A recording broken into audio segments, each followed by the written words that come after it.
It was a big one, especially after last week.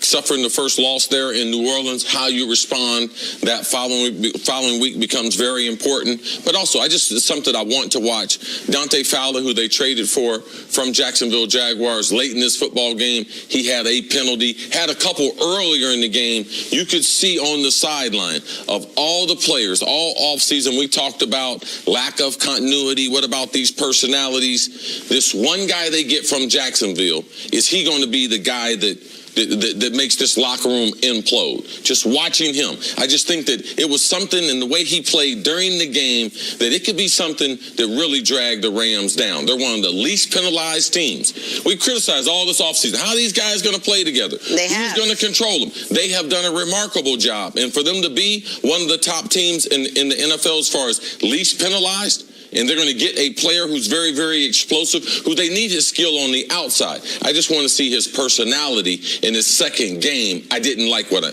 seen in yesterday's competition. If there's a way to make up for those penalties, though, he did it. When the Seahawks were down a score, there is no way to make up. When you're off the field on third down. Agree. Maybe that's a poor choice of words. The point that I was trying to make is that even if that is mistakes he can't make, he made the biggest play of the game on the field. Seahawks down less than a score, looked like they were moving the football now, and he gets a forced fumble on Russell Wilson inside the 20 that allowed the Rams to go up 2 scores.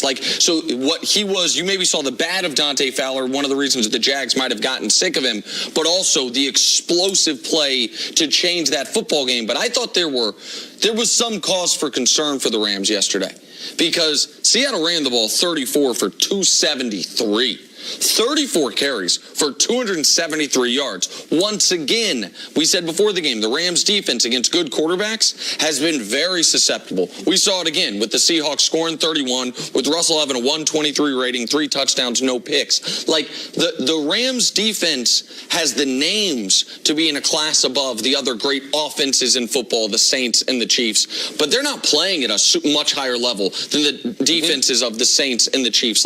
So that the Fowler made a big play, but the Rams defense was getting gashed throughout this football game. But once again, I didn't think Jared Goff was particularly sharp, and yet guys were running wide open, so it didn't matter that much. The Rams are going to be able to match you point for point throughout the year. This was an incredibly important win, though, because of what happened last week and who they have Monday. Right. A week from today, they're in Mexico City against the Kansas City Chiefs. And watch out, because Cooper Kupp, I believe, suffered a significant injury there late in the game. They miss him. If they had lost this game and then another significant injury, those losses, they pile up quick. So I thought it was significant, especially against a division rival, to be able to get that win. Wait, really funny story. At one moment in the game, they took a camera shot of Ndamukong Suh and Aaron Donald talking to each other. I mean, they took up the entire screen. And my 3-year-old turns to Stephanie and says, "Those are big guys, Mommy. Those are big guys." They were tremendous. Oh, man. They may not have played the best game, but they have a Donald once again had a great game, and Suh, it's amazing when you see them on the screen together, because Suh is almost a half a head taller than Donald, and Donald is just out there wrecking. Yeah. All right, let's turn to the NBA now. Big news this weekend. Timberwolves, who appeared not to want to trade Jimmy Butler, traded Jimmy Butler. After shooting down a deal from Houston, the T-Wolves sent Butler to Philadelphia for Robert Covington and Dario Saric. So Butler now forms his own 3-headed monster in the East, joining forces with Joel Embiid and Ben Simmons. All right. Here we go, Nick. Does Jimmy Butler make the Sixers the best team in the East now? So I picked the Sixers to make the finals before the year. And I don't believe in changing predictions. But if I did believe in changing predictions, given how they played the first dozen games, I would have. Because they did not look like forget the best team. They didn't look like one of the 3 best teams in the East through the first dozen games of the year. But Jimmy Butler changed some things now. Now, if they play the Raptors in a series, they have 3 of the 4 best players. If they play the Bucks in a series, they have 3 of the 4 best players. If they play the Celtics in a series, they might have the 3 best players and certainly 3 of the 4 best players. Now, a team that was lacking depth just got even more shallow, but this is... But what does that starting 5 look like now? Well, I mean, it looks like you've got 3 legit all-stars, 1 superstar in Embiid, 1 legit top 15 guy in Butler, and a guy in Ben Simmons who hasn't developed this year year the way I would have hoped, but was playing at an all-star caliber his rookie year, even if he just stays at that level. This is an enormous addition without sacrificing much of any of their future, see. Yeah, I'm concerned about Philadelphia for a couple reasons. In the trade, they gave up 2 shooters. Now, this is a team that don't have a bunch of shooters. Now, if Ben Simmons had come back this offseason, which I said he wasn't, with a jump shot, because people laugh and joke, but when you can't shoot the basketball, it hinders how good you can be. And yeah, on paper, you can say, yeah, they play Toronto in the series, they got 3 of the 4 best players. They're going to need it because their bench stinks. Yes. And how is Jimmy Butler going to play? Is he going to be a perimeter player?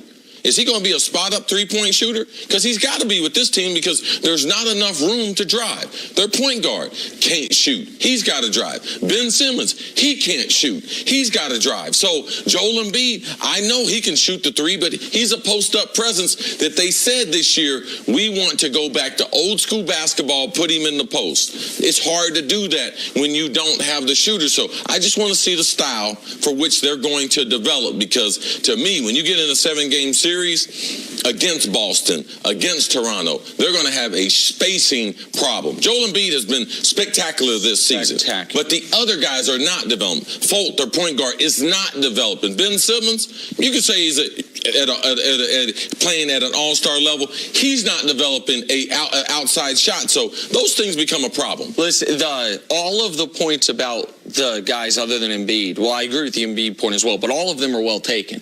But I don't want to overanalyze this. Embiid is playing like the league MVP. Embiid and Steph Curry are playing better than any 2 players in the league, and Steph's injured right now. So right now, Embiid's playing like the league MVP. He put up another 40 and near 20 game over the weekend. He has been so good. That team just added one of the best 2-way players in the entire league and gave up 2 guys that for Covington for the last year and a half and Sarge just for this year, I thought were underperforming. So Philly just got, I think, considerably better. The Simmons stuff is a concern. And for me, it's really disappointing. You know, I said last year, Ben Simmons has best player in the league potential. He didn't get better between year 1 and year 2. As a public, you should never assume that guys are going to get a jump shot. Like we didn't know Michael Jordan was going to be who he was because we didn't know if he was going to be able to shoot. Right. We did not predict LeBron would be able to do 27, 8, and 8. Why? Because we didn't know. Man, how good is he ultimately going to be able to shoot? In this modern basketball, this NBA, with that three-point line, you have to be able to maximize your total skill, to be able to maximize his size, you got to be able to shoot at least from 15 feet. Sure. Giannis did it. Giannis moved that back out to the three-point line. That's why we have him in the conversation of one day going to be the greatest basketball player. Shooting the ball from the perimeter, it's a necessary evil to be able to have in the NBA. Nick, why would the Timberwolves pass on Houston's offer of 4 first-round picks for Philadelphia's offer? All right, so I think some people saw this trade and they said, oh, that Houston stuff must have been misreported. It was not. I can tell you absolutely unequivocally, Houston made multiple offers, all of which involved at least 3, and some of which involved 4 first-round picks. But this is the problem when the guy who's pulling the trigger on the trade is also the head coach. Tom Thibodeau wanted the following things: players, not picks, veteran players, not young players, and to send him out east instead of west so he wasn't buttressing a potential team they're fighting with for the playoffs. When you have that narrow of a window that you're looking for, you're not going to get your best offer. You're not going to do the best because Tom Thibodeau knows what's good are picks and young players if I get fired. He made, I think, the best trade for Tom Thibodeau, but not the best trade for the Timberwolves, which that franchise does. Their fans have been through a lot, and I think deserve better than someone who's worried about his own interests. Wait, quickly, give us a little expansion. Why not a great move for the Timberwolves? Because I don't think they got the best package possible. Like, Sarge is fine. Covington was a good story who has regressed over the last year. And you got no picks?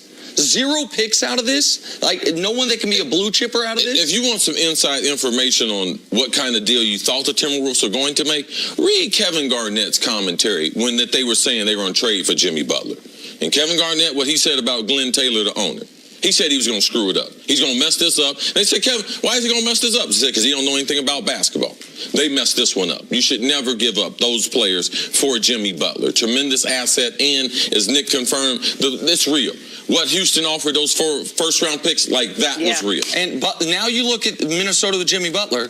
They got the wrong end of the trade on the front end, getting rid of Zach LaVine, who's top 5 in the NBA right now in scoring, and Lauri Markkanen, and then on the back end, only getting this back. That's on both sides. They messed up the Jimmy Butler transaction. Their loss, the Sixers gained today. All right, coming up, back to football. Has Baker Mayfield proven he was worth the #1 pick? That's next. First things first. It's dangerous. Traded Zach